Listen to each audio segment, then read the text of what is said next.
This insane Spurs saga just took another turn as one of the top San Antonio reporters just revealed all in the Spurs master plan for this upcoming offseason, including Dylan Harper and multiple big updates on Kevin Durant. We have to dive into the latest report from the Spurs side as to what the master plan for Brian Wright in the front office is, and we have to dive into the new Kevin Durant report. Says the Spurs still are somehow hanging around in these conversations. A bunch of great stuff coming up on this episode of Spurs Digest, and we're going to start with some of the Durant stuff. Now, as of the recording of this video, I just went and checked the odds. The Spurs have fallen to third, with the Miami Heat making a jump up to number one. But there is a team also that I didn't even have time to get a screenshot of, because as I'm recording this video, the news just came out that Durant does not want to play in Minnesota. So, with all that said, the Heat, the Rockets, and the Spurs remain the top three. But we have this report today that the Phoenix Suns are not excited about the current offers they're receiving from the Heat, the Spurs, and the Rockets. So this remains a very fluid and interesting situation, with KD coming out just recently, Shams, about 5 minutes before recording this video, saying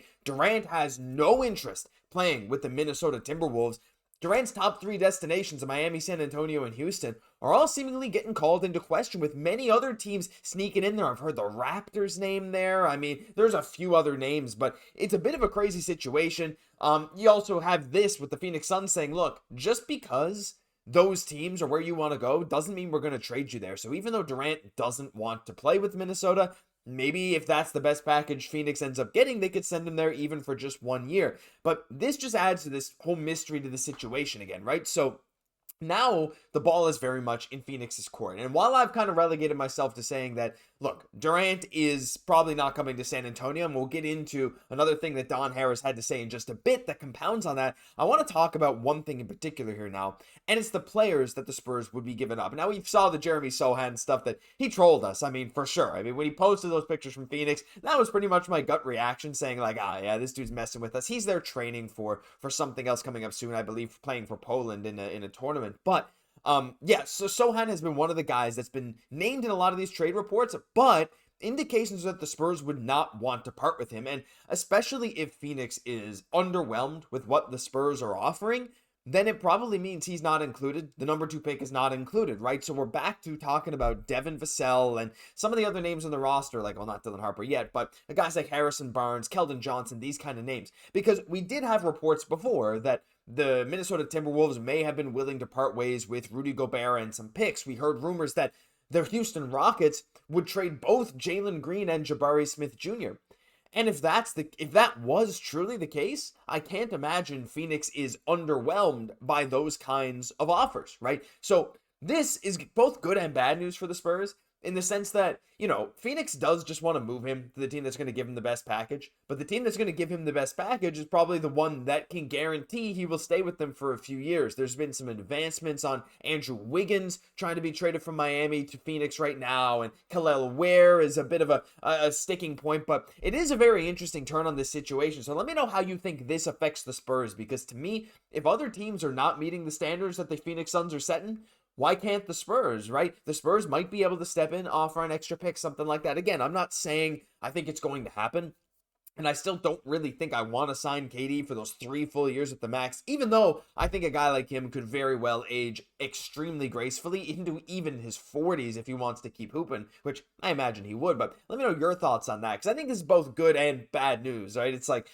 you know, like, hey, our package is underwhelming, so probably won't get him, but also we're not crossing our line for what we want to trade for him. So let me know down below. But look, we got to get into the big report here today. And this is the main thing I want to talk about. And I say report, but I should just say it is Don Harris saying what he thinks is going to happen. But if Don Harris says he thinks this is what's going to happen, I tend to believe him. Look, Don, again, follow him on Twitter. You know Don Harris, right? Like, when we hear something from Don, I like to take it fairly seriously. And he said, look, there's always been speculation, but I don't remember this much pre-draft nonsense being thrown against the wall, hoping something sticks. My guess remains, Spurs take Harper, pass on KD. I remember all teams angling to trade up for Duncan. It's a simple no.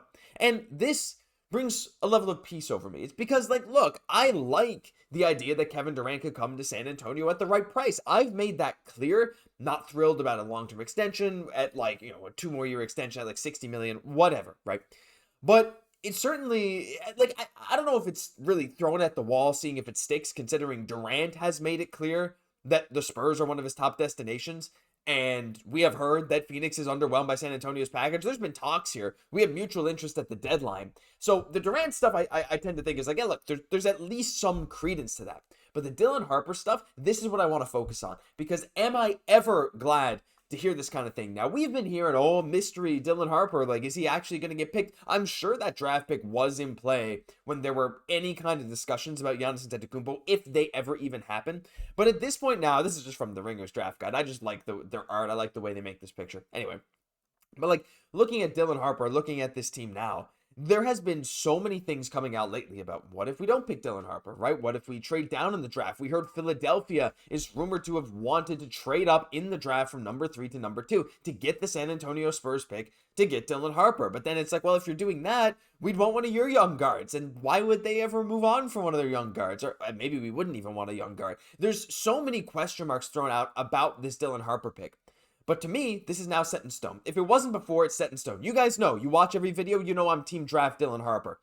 This is going to happen. And I'm just making this claim now. Do I have inside sources? No. But based on everything I'm hearing from the Spurs camps, this is not the first time Don Harris has said something like this. He has very much doubled down, and multiple San Antonio area insiders have said, listen, the Spurs are taking Dylan Harper. So I'm just taking it. This is done. Dylan Harper is going to be a Spur. And you know what? Let's just hype ourselves up for a minute here. Again, big, hyper-coordinated lead guard, ability to get into the paint, uncommonly mature offensive game, ridiculous upside, great ball handling, crafty finisher. And again, we know the downsides that come with Dylan Harper. He can shoot the three, but his long-term future as a spot-up shooter is a bit in question. He relies a lot on the pick and roll, but in the NBA, a lot of guards use the pick and roll a lot. Right now, again, there's weird offenses like the Grizzlies where they really don't use that many pick and rolls, and that's also thrown out the window now because they moved on from their coach, whatever. But if you have Victor Wembanyama, you're going to be spamming pick and rolls, right? You have anyone like that, you're going to be using pick and rolls all the time, and that's where Harper thrives. Again,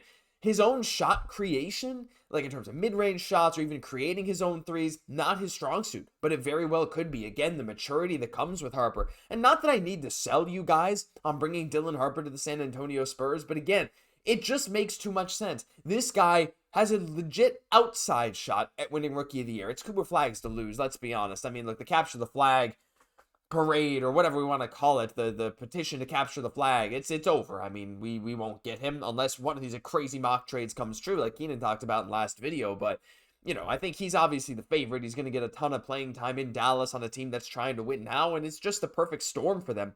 Dylan Harper would come off the bench in San Antonio, but I have such a high faith in his upside. Again, look at what Stephon Castle came into. Again, we got Fox later in the season, but Castle really matured into a great player and spent a lot of the time this year off the bench. So I'm just saying, Harper has that ridiculous upside. It's done. I love that the master plan is revealed. Don't get KD. Go get Dylan Harper. Just play. It's okay that we don't go out and get someone amazing this offseason. We've said it from the start. Like, yeah, the idea of getting a superstar is great. But you know what's even better? Continuing to build with the young guys you have. Again, I'm not saying I would be against a KD trade, because I think, again, under the right circumstances, it makes sense. KD or any other superstar. But, again, it has to be under the right circumstances. What we're doing now, there's no rush to move into win now mode. Yes, the De'Aaron Fox trade did signify a shift into we're going to get you some winning talent, but that was not just a short-term win now move. That is a 5.5-year De'Aaron Fox plan, basically, because you had him for half of last year, whatever. You got him for this year. You'll sign him to an extension, whatever, 4 years. You just have Fox throughout right until Wemby's building up. When Fox's contract's over, Wemby's going to be like 26 or 27 years old, right? When Fox's extension's over. Having that winning window from the start of Wemby's career, hopefully until the end, freeing up cap right there in the middle, is kind of the ideal way to build for the Spurs. And I think we can play with pieces here and there, but for right now, I'm okay with this. I'm excited for the future. T-minus 9 days of the NBA draft, and we will be live for it, by the way. Live streams are coming for this channel, and if you want to stay up to date, hit the free subscribe button down below to not miss our daily shows, but also to not miss the live streams coming up. You'll want to be here when we officially draft our boy Dylan Harper. But that'll do it for this episode of Spurs Digest. Like I said, if you enjoyed, hit that free subscribe button. I know you're enjoying the daily videos, and we'll have them coming all off season long. I've been your host, Josh Gosse, and I'll catch you in the next one.